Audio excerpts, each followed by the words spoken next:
Olá! A matemática é um grande jogo, e nós já vimos a maioria das regras dela. Nesse vídeo vamos aprender como jogar o jogo da matemática. Assim como no quebra-cabeça que temos as peças e temos que montar essas peças para formar uma figura, na matemática vamos ter as proposições e os conectivos lógicos, e temos que manipular esses conectivos para chegarmos a uma prova, que é a nossa figura do quebra-cabeça.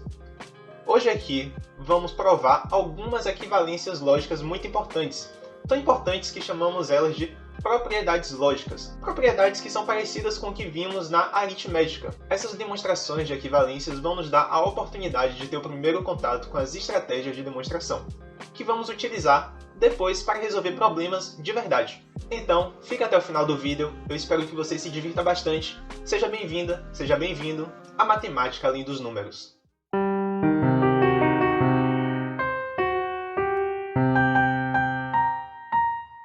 Quando queremos demonstrar um problema matemático, nós vamos utilizar as nossas hipóteses, que são aquelas proposições que nós assumimos como verdade, que são as peças do nosso quebra-cabeça. Podemos utilizar como hipótese também o que já foi provado anteriormente, e vamos utilizar essas hipóteses para chegar na nossa tese, que é o que queremos provar. Vamos começar aqui provando a propriedade da comutatividade. A gente vai provar essa propriedade para disjunção e para conjunção. Vamos lá. Como queremos provar uma equivalência, precisamos provar a implicação nos dois sentidos. O que eu estou querendo dizer? Eu estou dizendo que para provar que P ou Q é equivalente a Q ou P, eu tenho que provar que P ou Q implica em Q ou P, mas também que Q ou P implica em P ou Q. Ok? Então a gente vai dividir a nossa prova em duas etapas. Vamos começar por essa primeira implicação, depois fazemos a segunda. Para isso, vamos listar primeiramente a nossa hipótese, que é P ou Q, e o nosso objetivo, que é Q ou P. Então eu começo aqui escrevendo seja P ou Q. É a nossa hipótese, assumimos isso como verdade. Como temos aqui uma disjunção, a estratégia que utilizamos aqui é dividir em casos. Por quê? Eu sei que a disjunção é verdade. Então, ou P é verdade, ou Q é verdade. Então a gente divide em dois casos. O caso 1, em que P é verdade, e o caso 2, em que Q é verdade. Se os dois casos chegam à mesma conclusão, temos que essa conclusão é uma implicação da disjunção, P ou Q. Vamos lá. Repare comigo que seja P ou Q. Aí a gente divide no caso 1, que é P. Se P for verdade, vamos ter que Q ou P também é verdade. Correto? Se temos uma disjunção e pelo menos uma das proposições dessa disjunção é verdade, então toda disjunção é verdadeira. Vamos agora olhar para o caso 2, em que Q é verdade. Isso significa que também Q ou P é verdade, correto?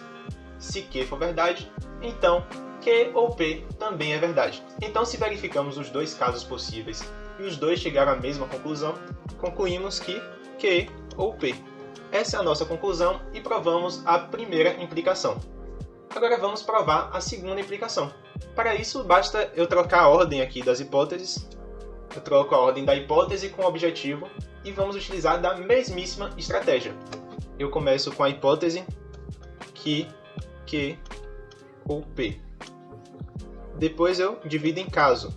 Caso 1, Q. E uma consequência desse caso é que P ou Q é verdade. Depois eu pego o caso 2, que é P. E eu chego à conclusão que P ou Q também é verdade. Ou seja, P ou Q é verdade quando Q ou P. Provamos então a implicação para os dois lados. Dizemos que provamos a ida e a volta. Ou seja, provamos a equivalência. Vamos agora partir para a prova da comutatividade para a conjunção. Temos que provar aqui que P e Q implica em Q e P. mas também que Q e P implica em P e Q. Vamos começar, como sempre, pela primeira. Seja P e Q. Agora, quando temos que a conjunção é verdadeira, temos que cada proposição é verdadeira individualmente. Lembre do que significa o conectivo lógico I. Significa que se a conjunção é verdade, então as duas proposições que compõem essa conjunção têm que ser verdade também. Ou seja, a consequência disso é P. E também Q. Pronto, temos que P e Q tem que ser verdade. Se P e Q tem que ser verdade, então Q e P também tem que ser verdade. Então vamos colocar aqui. Logo, Q e P. Ok? Eu sei que ficou parecendo que a gente saiu de um lugar e não chegou a lugar nenhum. Mas essa é a aplicação prática do que chamamos de regras de inferência, que são deduções que podemos fazer a partir do que conhecemos dos conectivos lógicos.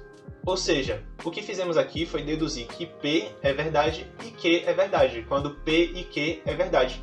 Da mesma forma, na questão anterior, a gente deduziu que P ou Q é verdade quando pelo menos um dos dois é verdade. Essas regras de inferência têm nomes, e você pode pesquisar no Wikipedia muitas delas, mas eu não vou dizer aqui no vídeo para o vídeo não ficar carregado de conceitos. Então vamos aqui provar a volta. Vamos assumir seja Q e P. Ok? Você já sabe agora como seguir, não é? A gente pode concluir, deduzir que Q é verdade. E também deduzir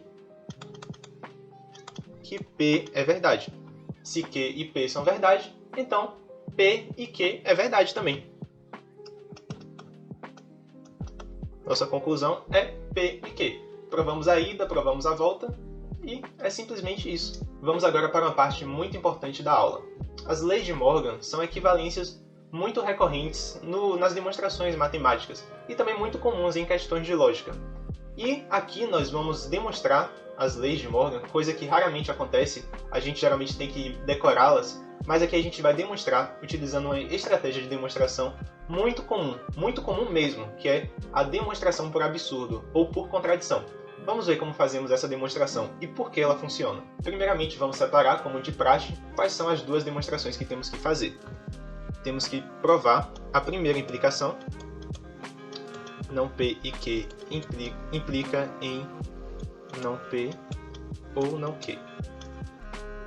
E a segunda implicação, que não P ou não Q implica em não P e Q. Vamos começar, claro, pela primeira. Vamos separar aqui quais são as hipóteses e qual é o nosso objetivo. Nossa hipótese é não P e Q. E o nosso objetivo é não P ou não Q. Mas aqui que vai vir a grande sacada. Quando fazemos uma demonstração por absurdo, nós vamos supor que a conclusão é falsa. E vamos chegar a uma contradição, provando então que a conclusão tem que ser verdadeira. Ok? Pela lei do terceiro excluído, uma proposição é verdadeira ou falsa. Se provamos que essa proposição não pode ser falsa, então ela tem que ser verdadeira. Vamos ver o que acontece. Aqui a gente vai negar não P ou não Q. Eu neguei essa proposição e aqui eu vou apagar dos objetivos. O nosso objetivo aqui vai ser outro, vai ser chegar a uma contradição. Vamos começar. Seja não P e Q. Olha que legal que a gente vai fazer agora. A gente vai verificar o que acontece quando não P e verificar o que acontece quando não Q. Vamos ver. Suponha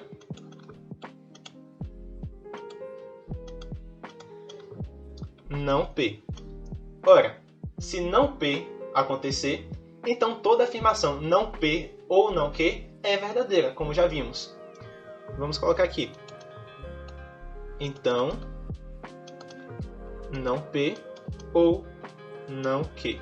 Mas isso contradiz a nossa proposição 2. Então não P não pode ser verdade, tem que ser P.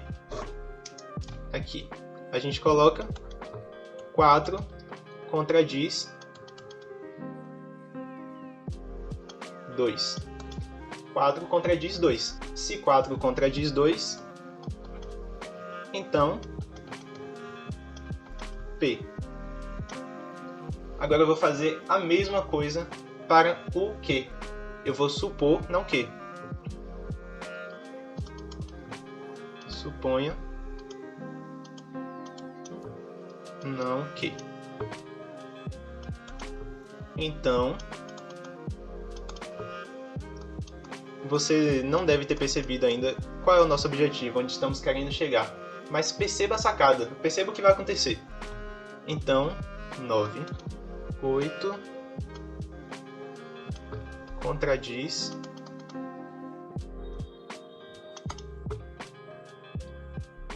2. 8 contradiz 2. Na 10ª linha, a gente conclui que, então, que. Ora, perceba o que aconteceu aqui. Eu supus não P.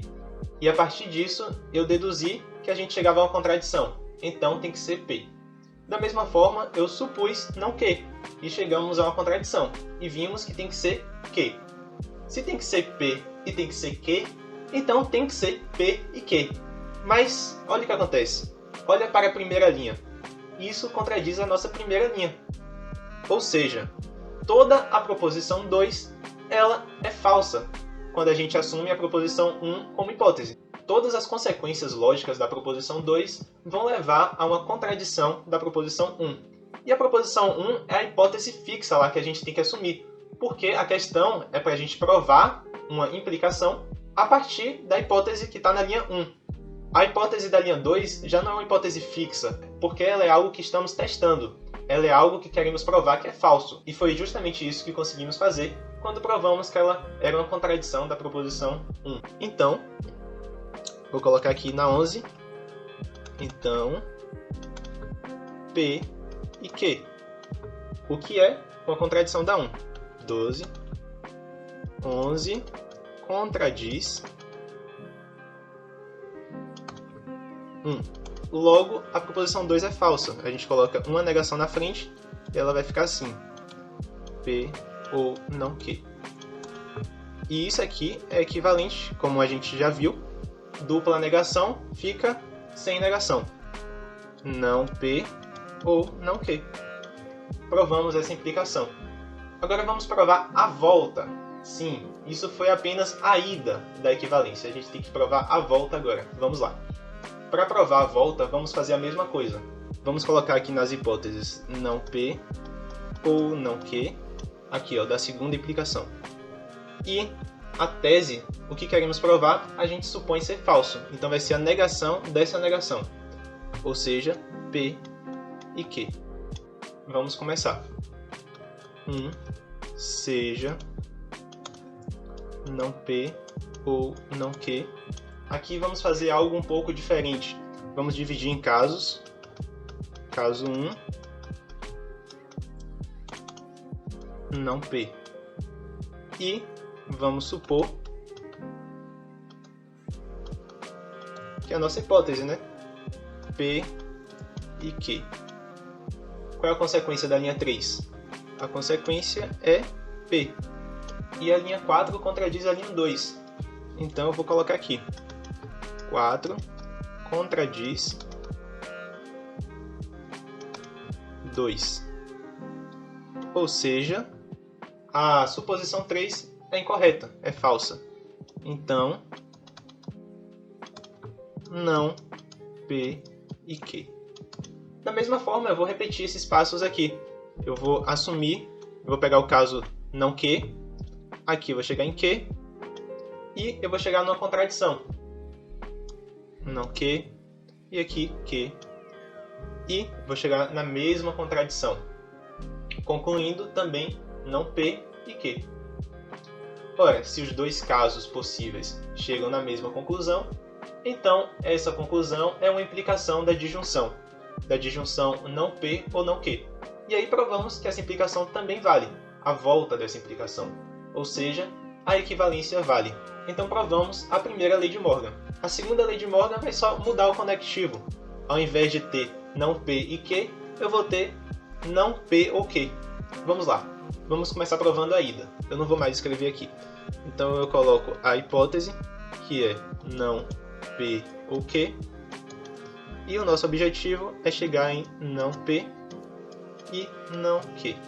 Vamos utilizar a mesma estratégia de provar por contradição. Eu vou trazer esse nosso objetivo para a hipótese, negado não P e não Q.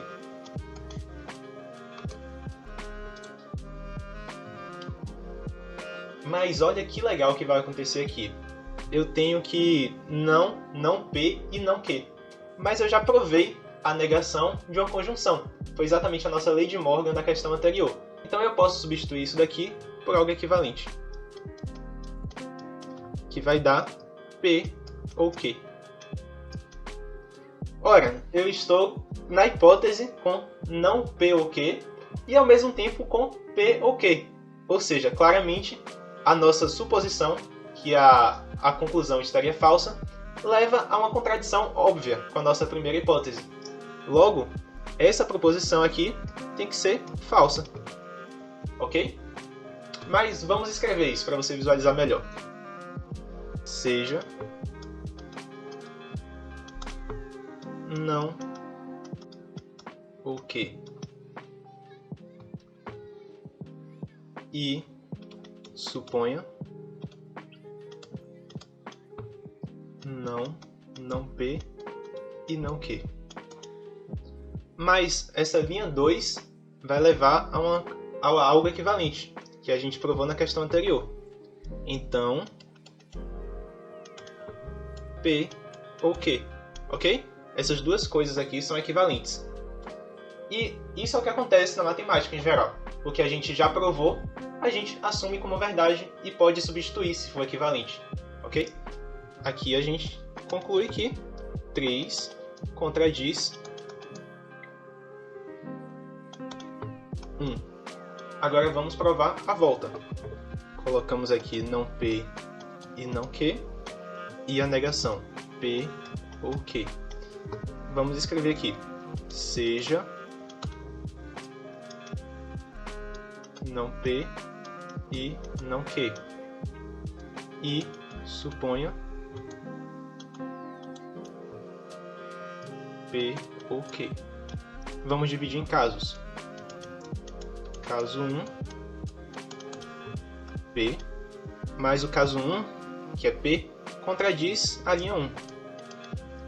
3 contradiz 1, ok? Por quê? Para essa conjunção não P e não Q ser verdadeira, não P e não Q tem que ser verdadeiros, individualmente. Então aqui a gente vai ter não P ou Q. Da mesma forma, a gente vai ter aqui no 6 o caso 2, que é Q, que vai levar a uma contradição. 6 contradiz 1. Logo, não P ou Q. Ok? Os dois casos chegam à mesma conclusão, não P ou Q. Então, P e não Q vai implicar em não P ou Q.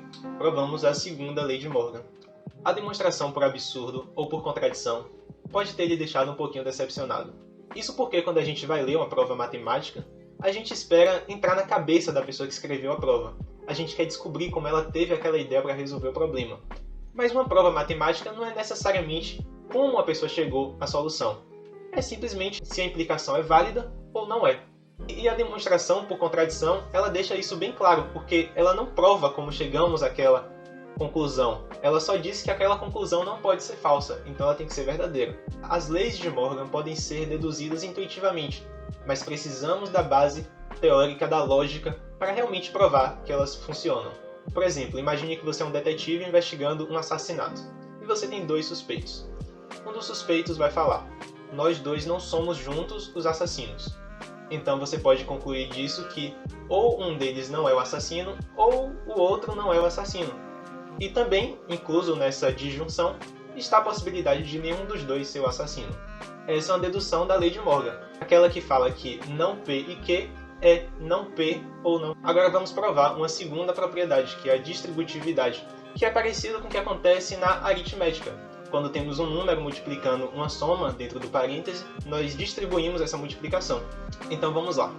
Essa vai ser uma demonstração mais fácil a partir do que já vimos de divisão de casos, de conjunção. Então vamos partir direto para a demonstração. Vamos começar aqui com nossa hipótese. Seja P ou Q e R. Dividimos em caso. Caso 1, que é P. Se P for verdade, então P ou Q também é. Mas P ou R também vai ser verdade. Então, P ou Q e P ou R é verdade. A mesma coisa vamos fazer para o caso 2, que é Q e R. Se Q e R é verdade, então Q é verdade e R também é verdade, separadamente.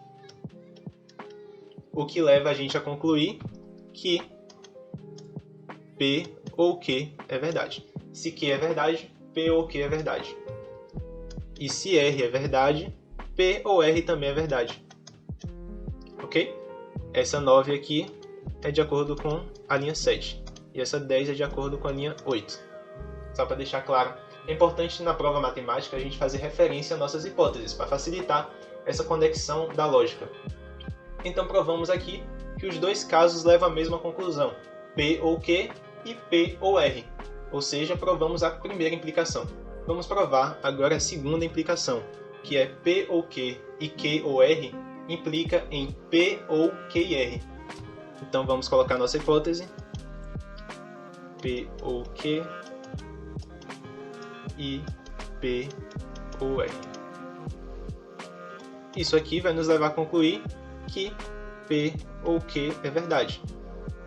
E da mesma forma, P ou R também é verdade. Pela lei do terceiro excluído, temos P ou não Q. Vamos dividir essa linha 4 em casos. 5. Caso 1, que é P, vai nos dar que P ou Q e R são verdadeiros, ok? E o caso 2,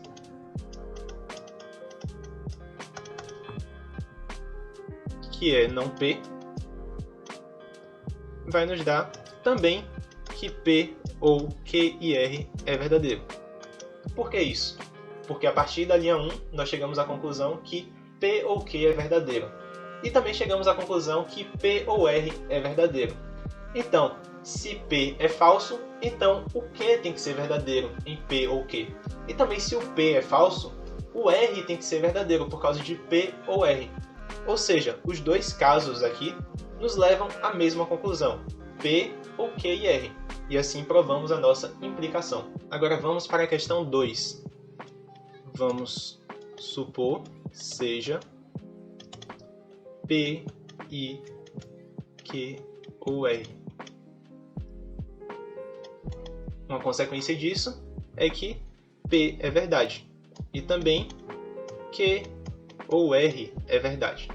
Tenha sempre em mente onde queremos chegar. Nós queremos provar que P e Q ou P e R. Nós já temos P. Então, a gente precisa descobrir o que acontece com o Q e o que acontece com o R. Vamos dividir isso aqui em casos. Caso 1 é Q. Qual é a consequência disso? É P e Q. E agora vamos ver o que acontece no caso 2, que é R. No R vai acontecer P e Q. P já sabemos, já concluímos que P é verdade. mas temos que ver o que acontece quando Q é verdade ou quando R é verdade. Se Q for verdade, então P e Q é verdade. E se R for verdade, então P e R é verdade. Ou seja, chegamos à conclusão que P e Q ou P e R. Agora precisamos provar a volta. Seja P e Q ou P e R. Caso 1. P e Q. Consequência de P e Q, nós já sabemos. P, Q. Se Q é verdade, então Q ou R também é verdade, concorda? Nós precisamos de Q ou R porque é onde queremos chegar. Então P a gente tem que é verdade e Q também. Ou seja, a gente pode concluir que Q ou R também é verdade. Ou seja, P e Q ou R é verdade. 6. P e Q ou R. A gente só precisa provar agora que isso também acontece para o caso 2, que é P e R. Ora, isso aqui vai dar P e aqui vai dar R. Perceba que vai acontecer exatamente a mesma coisa. A gente tem P e tem R. Ou seja, a gente pode provar que Q ou R é verdade, porque R é verdade. E assim a gente prova que P e Q ou R é verdade. E essa é a nossa conclusão da prova. Aqui na distributividade aconteceu algo parecido com o que eu falei lá na conclusão da demonstração por absurdo. A gente não entende direito porque uma coisa implica na outra, mas a gente pode demonstrar porque isso funciona. Nós provamos o tempo todo olhando para onde queríamos chegar.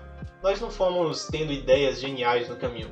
Nós só vimos onde queríamos chegar e manipulamos esses conectivos, essas proposições, para que se encaixassem exatamente na figura que queríamos formar.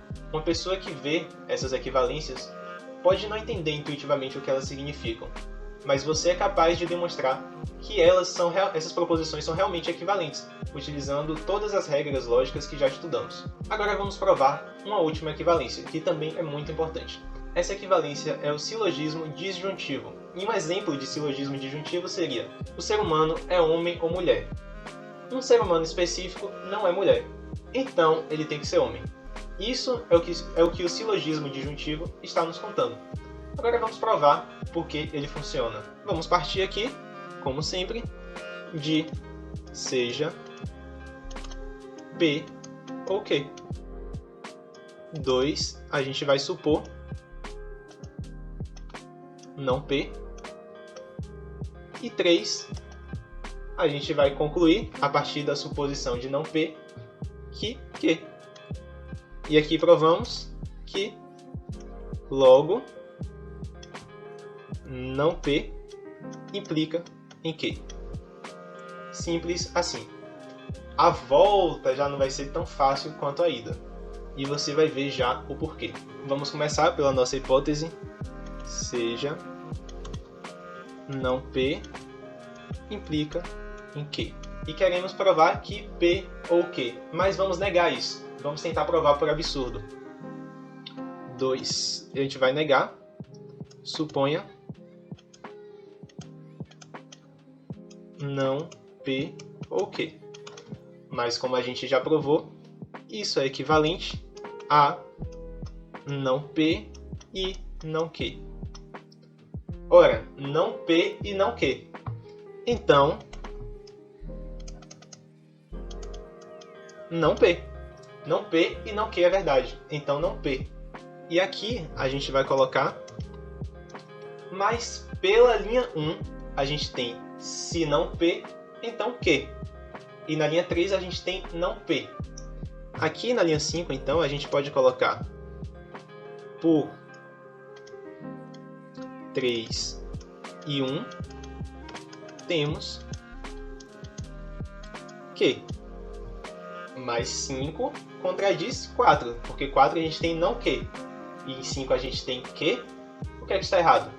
Bom, o que está errado, você já deve saber, é a linha 2, que a gente supôs não P e não Q.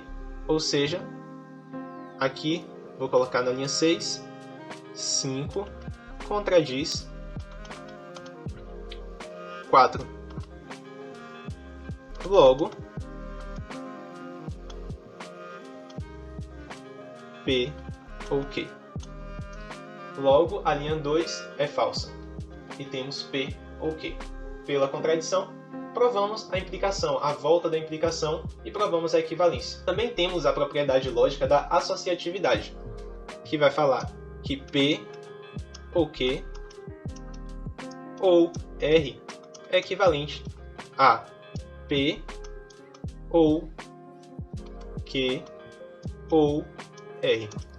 Essas duas coisas são equivalentes. E o mesmo vai servir para conjunção. P e Q e R é equivalente a P, I, Q e R. Muito cuidado, porque isso daqui parece com a propriedade distributiva, mas não é. Na propriedade distributiva temos dois conectivos, e aqui todos os dois conectivos que aparecem são iguais. Eu vou deixar a demonstração dessa propriedade com você. Lembre-se de separar as hipóteses da conclusão onde você quer chegar. Se tiver uma disjunção, separe em casos. Se tiver uma conjunção, você pode assumir que as duas proposições são verdadeiras então.